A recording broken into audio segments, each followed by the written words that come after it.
안녕하세요. 블루칩 뮤추얼 펀드 리서치 4팀 박현성입니다. K&J 발표하겠습니다. 기업 개요입니다.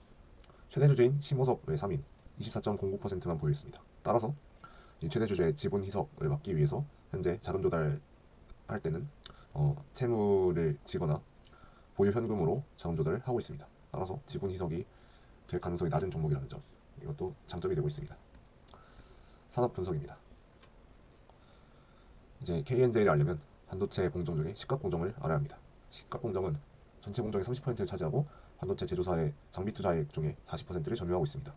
여기에 포커스링이라는 소모품이 들어가게 되는데, 메모리 반도체 시각 공정에 플라즈마로 시각을 할 경우에 그 웨이퍼를 고정하는 용도로, 그리고 웨이퍼 외곽의 끄트머리를 보호하는 용도로 포커스링을 사용합니다. 시각 시장을 알려면 일단 건식과 습식을 구분해야 하는데요. 습식 같은 경우에는 레거시 반도체 쪽이 많이 사용되고, 건식은 플라즈마를 이용해서 시각을 하기 때문에 조금 더 정밀한 시각이 가능합니다. 따라서 요즘 최선단의 반도체 같은 경우에는 건식 시각이 많이 쓰이고 있고, 그 중에서도 유전체 시각과 전도체 시각으로 나뉘는데, 유전체 시각은 이제 주요 사용처가 DRAM, 전도체 시각은 3D 랜드에 많이 사용됩니다. 이제 앞으로 소개해드린 SRC 링 같은 경우에는 전도체 시각에서 많이 쓰입니다. 포커스링은 소모품입니다. 그 중에서도 이제 랜드에 많이 쓰입니다. 그러면 포커스링이 많이 쓰이려면 어떤 방향으로 기술이 발전해야 할까요?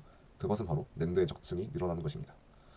이 랜드 시각이 많이 쓰이기 때문에 랜드 시장이 커져야 하는데, 이 랜드 시장이 커지는 와중에 랜드 적층이 증가해서 시각을 더 많이 하게 됩니다. 시각 스텝이 늘어난다면 포커스링이 받는 부하도 늘어나고 포커스링의 소모 속도도 빨라지게 됩니다. 따라서 매출 규모도 늘어나게 됩니다. K&J의 주요 사업은 시각 공정에 쓰이는 SiC 실리콘 카바이드 포커스링을 생산하고 판매하는 것입니다. 실리콘 카바이드 포커스링은 이제 기존에 있던 실리콘 포커스링의 단점을 보완해서 나온 제품입니다. 내구성이 기존의 실리콘 포커스링보다 1.5배에서 2배 정도 뛰어나기 때문에 반도체 공정 중단 빈도가 감소하고 챔버를 채척하는 비용이 절감됩니다. 그리고 공정 중단이 덜 되기 때문에 생산성 향상에 기여합니다. 따라서 이제 평균 판매 단가가 거의 2배에서 3배까지 이르는 비싼 가격임에도 불구하고 교체 주기가 길다는 장점 덕분에 실리콘 카바이드 포커스링의 전환이 이루어지고 있습니다. 시장 규모 같은 경우에도 2023년 기준 3천억 원으로 이제 점점 더 시장이 커지고 있습니다. 그 중에서도 비포마켓과 애프터마켓으로 나눌 수 있는데, 비포마켓은 정품 시장입니다. 부품사가 장비사에 먼저 납품을 하고 장비사가 워런티를 붙여서 반도체 업체에 납품하는 구조입니다. 따라서 장비사의 정가 정책이 있고 이제 조금 더 비싸다는 단점이 있습니다. 그러나 신뢰도가 높아서 장비사가 납품하는 비포마켓이 많이 쓰입니다. 애프터마켓 같은 경우에는 부품사에서 반도체로 직납을 합니다. 이것은 이제 장비사가 납품을 해주지 않기 때문에 교체품 시장이고, 비포마켓 대비 조달 금액이 20% 정도 할인됩니다. 이제 주요 마켓의 플레이어 같은 경우에는 비포마켓에는 하나머티리얼즈, TCK, 원익 QNC 등이 있고, 애프터마켓에는 K&J, SK솔믹스, 월덱스 등이 있습니다. 물론 이제 활동하는 소재라던가 포커스링의 종류가 많이 차이 나기 때문에 이들은 이제 직접적인 경쟁을 하고 있지는 않습니다. 산업을 보시면은 메모리 반도체 업황을 가늠할 수 있는 웨이퍼 투입량이 2023년 들어서 크게 하락했다가 점진적으로 회복하고 있습니다. 그에 맞춰서 가동률 또한 늘어나고 있습니다. 2023년 감산 이후 정상화되고 있으며, 삼성전자 낸드의 40%를 담당하는 CM팹 같은 경우에는 2023년 하반기 20에서 30%에서 24년 2분기에는 90%까지 가동률이 올라왔습니다. 그렇다면 애프터마켓의 점유율, 실리콘 카바이드 포커스링의 시장 점유율은 어떻게 될까요? 일단 애프터마켓이 전체 시장의 28%에서 30% 정도 차지하는 것으로 추정되고 있습니다. 그렇게 2023년 기준 3천억 원의 시장 규모를 가지고 있고, 애프터마켓만으로 3천억 원을 차지하고 있고, 전체 시장 중에서 대략 17%에서 20%가량이 K&J의 시장으로 추정됩니다. 동사 같은 경우에는 애프터마켓으로 한정하면 시장 점유율은 60%까지 올라갑니다. 다음은 기업 분석입니다. K&J의 5개년 실적은 매출 측면으로 봤을 때는 크게 5년 동안 증가하진 않았습니다. 그러나 이는 장비 사업부의 구조조정 때문으로 장비 사업부가 꾸준히 적자를 내고 있었기 때문에 구조조정의 효과가 나타나고, SiC 포커스링의 매출 비중이 늘어남에 따라 영업이익은 상승했습니다. 이처럼 K&J는 기존의 주력 사업이었던 장비 사업을 점차 줄여나갔고, SiC 포커스링의 매출 비중을 늘려나갔습니다. 실제로 SiC 포커스링은 증설하는 대로 풀키파를 가동해서 납품하는 상황이고 굉장히 잘 나가고 있습니다. 그리고 고객사 확보도 원활히 진행되고 있고, 애프터마켓의 선호도도 증가했기 때문에 매출이 꾸준히 늘어나는 것을 볼 수 있습니다. 장비 사업부 같은 경우에는 주로 디스플레이 장비를 납품했었는데 디스플레이 전방 산업이 불황에 빠지고 수주 절벽 때문에 매출이 지속적으로 하락을 했습니다. SIC 링의 포커스링이 주요 고객사 같은 경우에는 삼성전자, SK 하이닉스, 그리고 중국 반도체 업체인 YMTC, SMIC로 추정됩니다. 편중되지 않는 고른 매출 분포가 인상적입니다. 다음은 투자 포인트입니다. 첫 번째 투자 포인트는 증설입니다. 24년 4분기에 챔버 2대, 캐파 150억 원 매출을 올릴 수 있는 분량이 양산 시작됩니다. 그리고 25년 2분기에는 챔버 한 대가 추가로 양산을 시작해서 캐파 75억 원 정도가 늘어날 예정입니다. 그리고 26년 2분기까지 챔버 3대가 추가로 증설될 예정입니다. 캐펙스 200억 원 투입 예정입니다. 그래서 연매출 기준 예상 캐파는 25년 초 700억 가량에서 26년에는 1000억 원 가량으로 늘어날 예정입니다. 기업은 언제 증설을 할까요? 답은 더 만들어도 잘 팔릴 것 같을 때 증설을 합니다. 동사 같은 경우에는 SIC 부문의 SIC의 채택률이 상승하고 SIC 시장에서도 애프터마켓의 비중이 증가하고 랜드 시장도 서서히 회복하고 있기 때문에 증설을 하고 있는 것으로 보입니다. 그리고 설령 SSD 랜드 시장이 안 좋아서 감산을 하더라도 동사의 2024년 대처를 보면 SIC 링 부문의 세계분기 매출이 감소했지만 동사 설비 가동률은 크게 줄이지 않았습니다. 그리고 재고를 많이 쌓아뒀는데 이 메모리 감산이 끝나고 증산이 시작될 때 이 재고와 함께 풀캐파를 가동해서 더 큰 매출을 올릴 수 있었습니다. 이처럼 동사는 SIC 시장과 애프터마켓에 자신감을 가지고 있습니다. SIC 채택률 같은 경우에는 공정 고도에 의존합니다. 앞서 보여드린 대로 그 랜드의 적층이 증가해서 시가의 스텝이 늘어난다면 점점 더 많은 포커스링이 소모됩니다. 이렇게 포커스링의 소모 속도를 조금이라도 줄이려면 기존의 실리콘 포커스링에서 실리콘 카바이드로 소재를 전환해야 합니다. 그래서 더 많이 적층된 랜드 플래시가 많이 생산될수록 SIC의 채택률은 높아지는 경향이 있습니다. 지금 그래프를 보시면 176단, 200단 이상의 고적층 랜드가 더 많이 생산되고 있는 것을 보실 수 있습니다. 이는 SIC 시장의 수혜로 작용할 전망입니다. 또한 SIC 시장 중에서도 비포마켓 대신 애프터마켓의 비중이 증가하고 있습니다. 애프터마켓의 비중은 반도체 제조사의 원가 절감 필요성과 전략에 따라 달라집니다. SK하이닉스 같은 경우에는 벌써 애프터마켓 비중이 50%에 달했고 삼성전자 같은 경우에는 SIC 링 시장에서 애프터마켓의 비중을 현재 20%에서 50%까지 확대를 추진하고 있습니다. 또한 중국향 매출도 2023년 70억 원에서 2023년 120억 원까지 늘어날 것으로 예상됩니다. 실리콘과 쿼츠 등 다른 링과 비슷한 소모품은 이미 애프터마켓의 비중이 50-60%를 넘습니다. 따라서 SIC 링 시장도 이 전철을 밟을 가능성이 높아 보입니다. 세 번째는 ESSD 주도 랜드 시장 회복입니다. ESSD 같은 경우에는 기업에 납품하는 SSD인데 서버를 운영하기 위해 많이 사용됩니다. 그런데 기존에는 하드디스크가 판가가 굉장히 저렴했기 때문에 하드디스크를 서버에 많이 사용했습니다. 그러다가 전력 효율성 등 운영비 측면에서 훨씬 더 절감이 많이 되면서 ESSD가 총비용 측면에서 유리해졌습니다. 그래서 ESSD 시장은 단 2개 분기 만에 거의 2배에 버금가는 수준으로 커질 만큼 굉장히 빠르게 발전하고 있습니다. 24년 2분기 기준 ESSD 점유율은 삼성전자가 43.2%, 하이닉스가 31.8%로 한국 사업자가 과점 체제를 이루고 있습니다. 이는 한국 사업자 매출 비중이 높은 동사에 유리하게 작용합니다.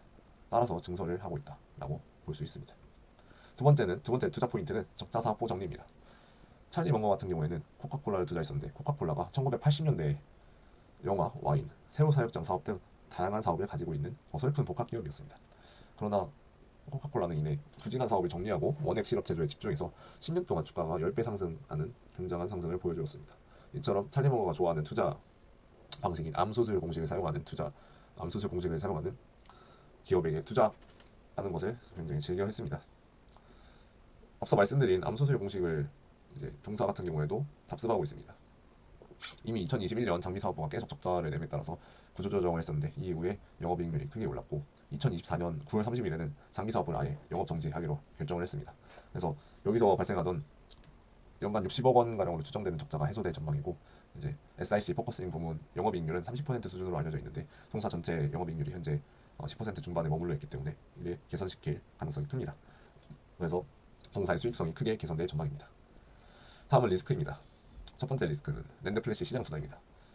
24년 9월 기준으로 랜드의 고정 거래 가격은 전년 대비 마이너스 11.44% 하락했습니다.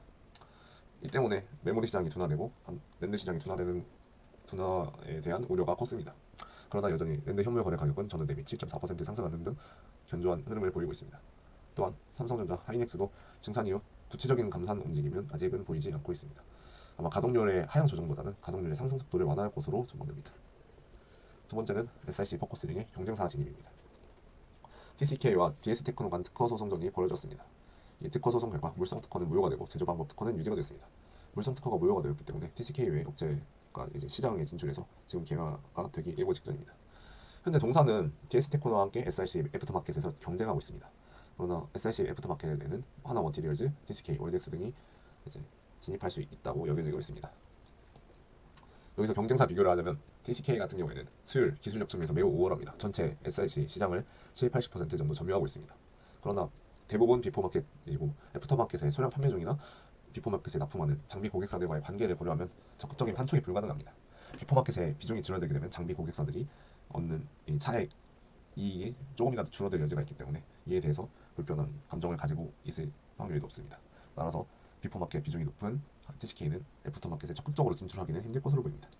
하나머티리얼즈 같은 경우에도 SIC는 아직은 비주력 제품이고 이제 지분 관계가 있는 도쿄일렉트론 등 장비사들과의 관계 문제가 있습니다.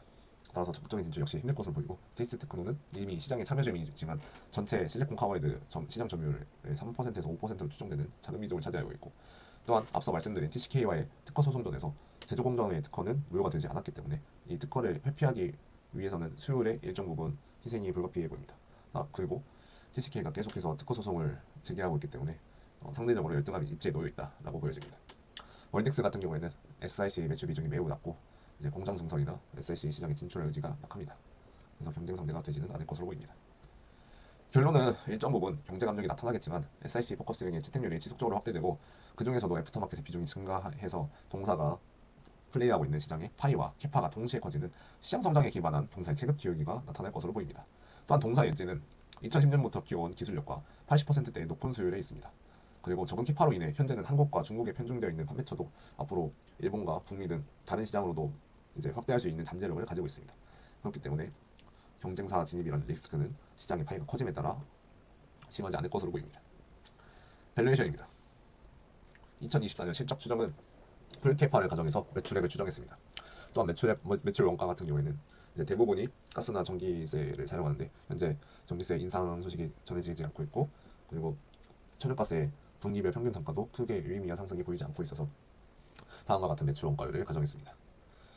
판관비 같은 경우에도 일정한 추이를 고려해서 2020년부터 23년까지 평균 17.7%를 사용했습니다. 그렇게 나온 영업이익은 120억 원이고 이제 이러한 계산을 통해서 당기순이익 124억을 산출했습니다. 2025년 실적 예상 같은 경우에는 마찬가지로 풀캐파를 가정했고 2분기에 챔버 한 대가 증설되는 것은 3기분기에 가동률 80%를 가정했습니다.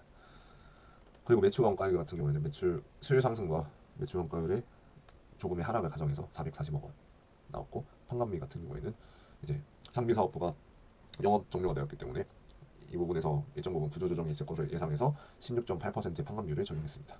그렇게 나온 영업이익 180억 원이고 다양한 계산을 통해서 당기순이익 178억 원이 나왔습니다. 그래서 25년 예상 EPS 주당 2,223원 그리고 타겟 PER은 이제 TCK 실리콘 카바이드 링 시장의 1위 사업자인 TCK의 PER에서 할인율 20%를 적용했습니다. 통사의 빠른 성장을 감안해서 할인율을 크게 적용하진 않았고요.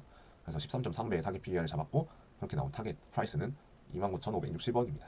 상승률은 이제 10월 7일 기준 74.6%고 그래서 투자 의견 바이를 제시하는 바입니다. 감사합니다.